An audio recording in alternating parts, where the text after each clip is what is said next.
That's one of those KT games you lose in the early game and you go, well, I mean, you know, the rest of the game was a loss, so you're hopefully able to reset your mind going into game 2. And the compositions feel very reset as well, like you said. This is practically identical in terms of compositions so far. We'll see if KT continue that trend here now on their second rotation. I want to see something else from Noah and Harp. They could lock in Jinx Thresh right here. The Karma is still available, just went all the way through. Now the question becomes, though, because you're going into the Kench Senna, do you actually want to play the Karma here as Genji into that lane? Because as we have seen Ezreal, Leona do very well into Kench lanes historically here so far in the early part of the season. Ooh, interesting. Leaving it up to, leaving it a little bit of a mystery here so far. I think Doran actually, you know, mechanically played quite well as the Lee Sin. Also lasted in the lane quite nicely, and they can already see the Nocturne. So I understand the thinking there. Trying to deal with. Yeah, true. Because Silas has even more opportunity to close the gap. He's got that. More CC, like it a lot. He's got a sick gap closer, very annoying to deal with. Tons of burst. Ooh, Viego. Viego, the complementary version of Silas. Silas steals the ultimate, and Viego steals the rest. I like it. Well, this is going to be pretty interesting to see how it all shakes down. The Silas will very likely be the mid lane here. The Lee Sin will be top. Viego will stay mid. And it's going to be Nocturne Lee Sin. You can Viego top lane here too, but into the Silas for the Nocturne, it's a little bit scary. It's not as fun to see him, I don't think. Yeah, he's running on in. There's the flash forward from Harp. Everyone's flash!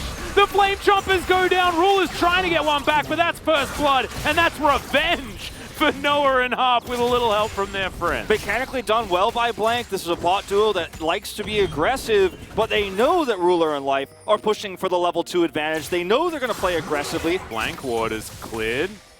Actually going to move away, and Ruler, I think, is just dead here. The Flame Chompers go down, but boom goes the Ezreal, and that's a very easy second kill for KT, picked up by Dove. Yeah, it's going to be Dove who takes the kill in 2 stacks on his... Immediately, as soon as that happened and losing the game even faster last time, they're like, no, let's just make some different choices next time. As in goes cleared.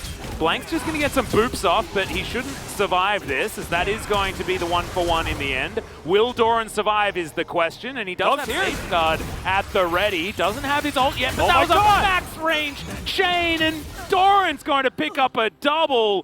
KT, it's like they get more powerful after the loss. What is going on? Well, this is actually just insane levels of roaming. You know, teleport available from Doran, but so is the ultimate. The kickback is going to land onto Clit. The fear is good, as Doran's surviving for a really long time, but they only need to get rid of 100 health, and oh, the Dustbringer is going to do it. Blank moves on up, but I don't think he's going to be able to get anything for it. 10 seconds on Doran. Yeah. Shirley, secured by Blank, goes back, grabs the eye, Moonfall only onto 2 this time, and Clit just gets exploded. Super Mega Death Rocket is exactly that. The CC's so good as BDD has to flash away. Still has the ultimate. If he can get himself a reset, that'd be fantastic. Dove is moving himself away. Now the attempted re-engage. Ruler has a lot of damage potential, but so does Noah. Oh my goodness, these rockets are doing so much work, and Genji will back away. It's a very, very contentious fight. This is definitely something that... nice steal, Life. Oh, that was sick. True Shot Barrage. All right, I like that one from Dove. Just wanders slowly south. I don't think it will be Sin. He can't see anything. I think that's the point the observer is trying to show you. So it doesn't actually get to make those plays, even though he did teleport deep. Because of the paranoia, which is extremely powerful. Didn't really know what was... KT, they do just want to reform. See whether they are going to be able to fight over this one as Rascal pops the paranoia. In he goes. That is going to be the soul point secured for KT. But can they win the fight is the question. The Nocturne is going to go down. Dove is extraordinarily low as Noah lands the Super Mega Death Rocket. It's fantastic. Doran finds his way into the back line, and BDD turns into a Lee Sin. The flash comes out as the fake Sonic Wave flies through. KT, they lose 1. And it's a 1-for-1. Make that a 2-for-2 as there's Ruler with the flash. Pops on over.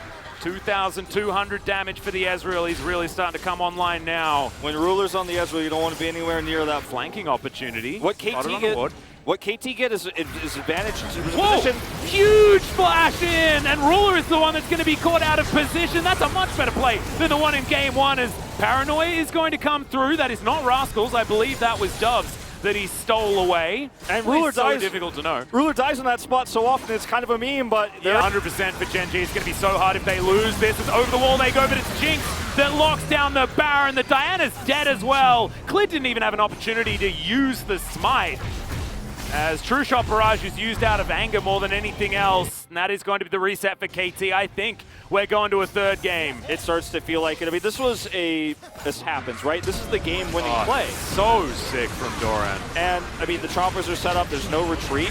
And this happens because they force Gen G off of Baron and get mid-prio.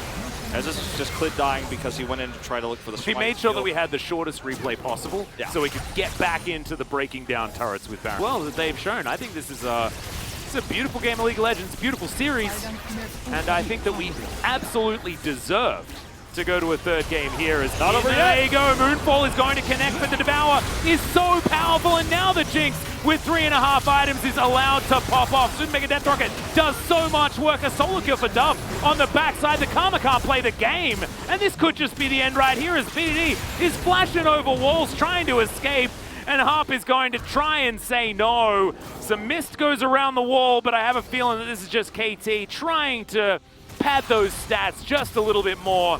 BDD has actually bought enough time to probably stop the game from ending, but I still feel like KT are way too far ahead. They certainly are, and now there's fight in this late game, so I don't blame them for trying. Here we go. Yeah, we'll see whether Dove can survive this one. Breaks the fear chains, as now he's fighting against 4 people. Not even going to use the Zon. Just felt like that was potentially a waste of time, as we've got a minute and a half on this Elder Drake. Nothing really for Gen G to fight for, however, but still, we'll be able to get down there at least. Gen G, you know, they have a few control wards here. They could try to push their way through. They've got 20 seconds to do so. All right, I've seen this movie before. There's another Paranoia. There's the Vision available. Kickback is going to come in. And Sterix not going to save you this time, Doran. I feel like learning from your mid laner would have been a good idea there as Gen G find themselves with a man advantage. Is this the comeback? That might have happening? Cost KT the game. Yeah, because that's an Elder Drake. This is exactly the time where you want to be fighting is, okay, looks like KT are going to go for a bit of a base race as Harp is going to sacrifice his life in order to make that one happen. The Jinx does so much damage. We have to remember that as a Rascal is going to be able to go golden. The stopwatch is so important, but they are going to lose the Nocturne's GA at least, as there is the Paranoia. In the meantime, you've got Diana soloing the Elder Drake. This is an all-or-nothing play coming through from KT, but the flash forward from Noah Ruler is going to be taken out. Life is now limping to the fountain. BDD in the backside. We're going to try and close in on Noah, but there's a Devour still. No, the Devour is not. But the Viego is just dead now. They have the Elder Drake, but you've got a Drake, but no Nexus. KT are going to pull it off. They're going to do it. Nexus falls, and KT bring us to a third game. I cannot believe they were able to pull that off. They group to go for the Nexus. They pull everybody back. You see Harp sacrifices himself to delay the backs. They return for a second time, and Dove is able to carry it. Doran looks heartbroken because he knows that his death there at the very end almost...